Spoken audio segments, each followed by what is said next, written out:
Kalyani Priyadarshan dub ചെയ്യുമ്പോൾ difficult ആയിരുന്നോ? എങ്ങനെയായിരുന്നു എക്സ്പീരിയൻസ്? രണ്ട് പടം എന്ന് പറയുന്നത് ഒന്ന് ലോകയും പിന്നെ ഒന്ന് ഓടുംകുതിര ചാടുംകുതിരയാണ്. ഇപ്പൊ രണ്ടിലും രണ്ട് വ്യത്യസ്തമായിട്ടുള്ള ക്യാരക്ടേഴ്സ് ആയതുകൊണ്ട് തന്നെ രണ്ടും ഡിഫറെന്റ് ടോൺസ് ആണ് യൂസ് ചെയ്തിരിക്കുന്നത്. അപ്പൊ എനിക്ക് ഭയങ്കര ക്യൂരിയോസിറ്റി ഉള്ള ഒരു ഏരിയ ആണ് ആക്ച്വലി ഡബിങ് എന്ന് പറയുന്നത്. ഞാൻ ഭയങ്കര പാഷനറ്റ് ആയിട്ട് കൂടി ചെയ്യുന്ന ഒരു കാര്യമാണ്. അപ്പൊ അതുകൊണ്ട് it's A different experience for me also. അപ്പൊ എനിക്ക് ഭയങ്കര എൻജോയബിൾ ആണത് ചെയ്യുന്നത്. ഒരുപാട് സന്തോഷം. ചേച്ചിക്ക് തീരെ വയ്യായിരുന്നു.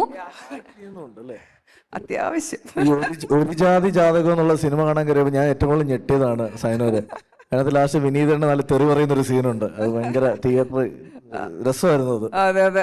ഞാൻ എന്താണെന്നറിയോ, ബേസിക്കലി എനിക്ക് വരുന്ന ഓരോ ഓപ്പർച്യൂണിറ്റീസും ഞാൻ ഭയങ്കര എൻജോയ് ചെയ്ത് അത് എന്താണ് എനിക്ക് പഠിക്കാൻ പറ്റുന്നത്, what experience can that give to me എന്നുള്ളൊരു ഇതിൽ എന്നെ ഒരു സിംഗർ എന്നുള്ള ഒരു ഇതിൽ ചട്ടക്കൂടിൽ ഒതുക്കാണ്ട് മുന്നോട്ട് പോകാൻ ഉദ്ദേശിക്കുന്നവരാണ്. അപ്പം അതുകൊണ്ട് എനിക്ക് ഒരു പുതിയ കാര്യം ഞാൻ ഭയങ്കര ഒരു ക്യൂരിയോസിറ്റിയോട് കൂടിയിട്ട് ഒരു കുഞ്ഞിനെ പോലെ ഞാനത് ഭയങ്കര എൻജോയ് ചെയ്ത് ചെയ്യും.